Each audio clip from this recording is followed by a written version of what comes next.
Est-ce que toi aussi tu as entendu des gens râler en disant que de toute façon, après le confinement, il n'y aura pas de manifestation, il n'y aura pas de blocage, il n'y aura rien du tout, puisque en France, le mouvement social est mort, que Macron a gagné la partie, etc., etc. Et pour répondre à ça, avec le Discord, on a fouillé le web pour savoir si oui ou non, il y a eu des mobilisations après le déconfinement. Et malgré le fait qu'il y a eu des préfectures qui ont interdit énormément de rassemblements, qu'il y avait toujours des lois qui restreignaient les libertés, et notamment les rassemblements de plus de 10 personnes, et ben en France, depuis le déconfinement, il y a eu quand même, mine de rien, un paquet de manifs. Et la mobilisation au Limousin, ça a commencé le 10 mai avec une marche militante qui avait l'air, ma foi, plutôt sympa à faire. En plus, dedans, il y avait des chevaux et c'est franchement super cool de faire des manifs avec des chevaux, quoi. Mais bon, ce qui nous intéresse aujourd'hui, c'est ce qui s'est passé à partir du déconfinement, c'est-à-dire à partir du lundi 11 mai. Et on commence de manière totalement impartiale avec Guingamp, où des citoyens ont eu une réflexion. Si tous les festivals sont annulés, les panneaux d'affichage sont donc vides. Le matin même du déconfinement, ils ont donc placardé des affiches de libre expression. Toujours à Guingamp, les gilets jaunes sont revenus sur leur rond-point avec un petit contrôle d'identité de la police,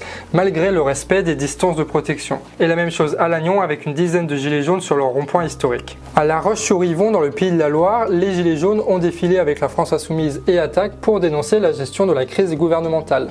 À Nantes, c'est à l'appel du collectif anarchiste Nantes Révolté que 300 personnes se sont rejoints devant le CHU pour soutenir les soignants et critiquer le gouvernement. À Toulouse, une centaine de personnes ont revendiqué sous la pluie devant un hôpital. Ils étaient aussi 50 à Angers, une dizaine à Tarbes et 200 à Saint-Nazaire. Il y a eu aussi une centaine de militants à Rennes qui, comme à son habitude, s'est mangé une réponse policière avec notamment 38 verbalisations. À Marseille, il y a eu un déconfilé. C'était organisé par les copains d'Extinction Rebellion et ils ont fini avec 5 gardes à vue. Mais c'est pas ça qui fait peur à des militants de la désobéissance civile. Au final, ils ont juste eu un rappel à la loi. À Vannes aussi, la police est intervenue quand des militants d'Extinction Rebellion ont voulu poster une banderole au-dessus de leur 4 voies. Et pour finir, à Paris, il y a eu plusieurs trucs. Une vingtaine de gilets jaunes se sont postés devant le ministère de la Santé, le même nombre sur la place de la République, et plus d'une centaine ont réalisé une chaîne humaine contre les violences policières à Saint-Denis. Et tout ça, ça s'est passé en une journée. Et encore, on est passé à côté sans doute de plein de mobilisations. Le mardi 12 mai, des avocats se sont mobilisés place Vendôme à Paris pour dénoncer la réforme des retraites, l'état d'urgence sanitaire et le manque de moyens de la justice. Le jeudi 14 mai, des pisseurs volontaires de Dinan ont eux déposé 63 plaintes au tribunal de Saint-Brieuc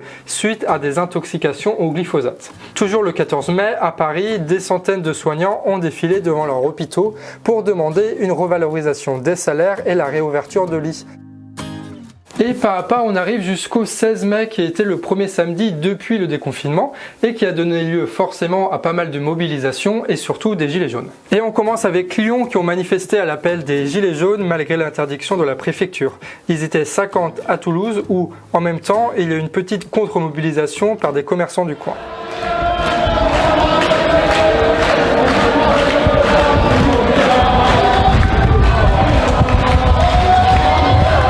Toujours côté jaune, Bordeaux a rassemblé 150 personnes et il y avait le même chiffre à Montpellier. Et là-bas, il y a eu 25 verbalisations et 7 interpellations.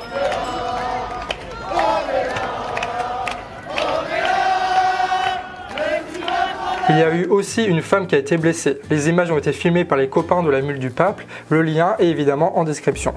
Et le lendemain, la Ligue du Midi voulait rendre hommage à Jeanne d'Arc. Malgré l'interdiction et l'intimidation faites contre les journalistes, il n'y a eu cette fois aucune réprimande de la police. Retour au 16 mai avec une centaine de manifestants à Saint-Nazaire et de même à Besançon à la place de la Révolution. Le Rassemblement marseillais, lui, a récolté 56 verbalisations. Il y a eu une soixantaine de personnes à Contamine-sur-Arve en Haute-Savoie, une trentaine à Paris et une dizaine à Angers. Et à Nantes, il y a eu 2 actions qui ont été relayées par Nantes Révolté. La première, c'est quelques gilets jaunes et surtout beaucoup de policiers qui se sont retrouvés au centre-ville. Et la deuxième, c'est une action anti-pub contre les panneaux d'affichage qui a été réalisée aussi par Extinction Rebellion à Besançon, Vannes et Bordeaux. À Rouen, c'est la coalition Climat qui est sortie pour le jour d'après. À Saint-Brieuc, enfin, une trentaine de manifestants et un Pikachu ont organisé un beau carnaval pour défendre la liberté. Et d'ailleurs, Gwen a fait un live de cet événement-là à Saint-Brieuc que vous pouvez retrouver sur le Facebook du Canard Réfractaire. Et le lendemain, le 17 mai, une Vélorussion était organisée à Bordeaux contre le retour à la normale. Le 18, une opération escargot a ralenti la circulation de la capitale française pour protester contre les faibles mesures de soutien au tourisme. À Rouen, c'est contre l'ouverture des écoles précipitées et mal préparées que l'intersyndicale a foulé le pavé. Et on peut rajouter à ça un petit rassemblement qui s'est fait à Créteil devant un hôpital et rebelote à Paris devant l'hôpital Thonon.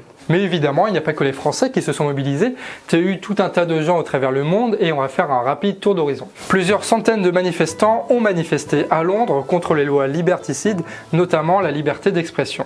En Russie, des manifestations numériques sont organisées et à Athènes, ce qui a mobilisé, c'est une manifestation contre la réforme de l'éducation. Et évidemment, à Hong Kong, les manifs pro-démocratie reprennent avec plus de 200 interpellations.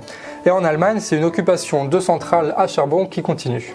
Et voilà en gros la partie visible de l'iceberg qu'on a réussi à recenser avec le Discord, mais on est forcément passé à côté de plein de trucs, donc si toi tu as des infos, tu peux les mettre par commentaire et après on va refaire une synthèse de tout ça. Et ce qui est sûr, c'est que tout ça, ça va continuer parce que tu as eu énormément d'appels à la mobilisation qui se sont multipliés ces derniers jours. Par exemple, Balai Masque a publié une vidéo pour inciter les gens à réaliser des opérations de masques gratuits. Les syndicats hospitaliers ont eux posé une date de mobilisation le 16 juin, soit la veille d'une autre mobilisation, le 17 juin donc, relayée par Reporters.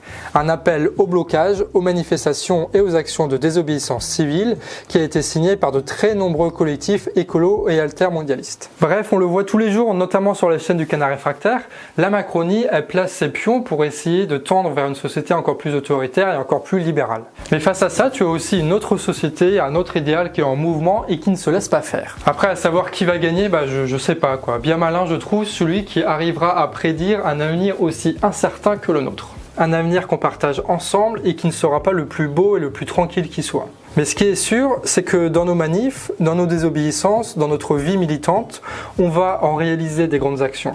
On va en rencontrer des gens passionnants.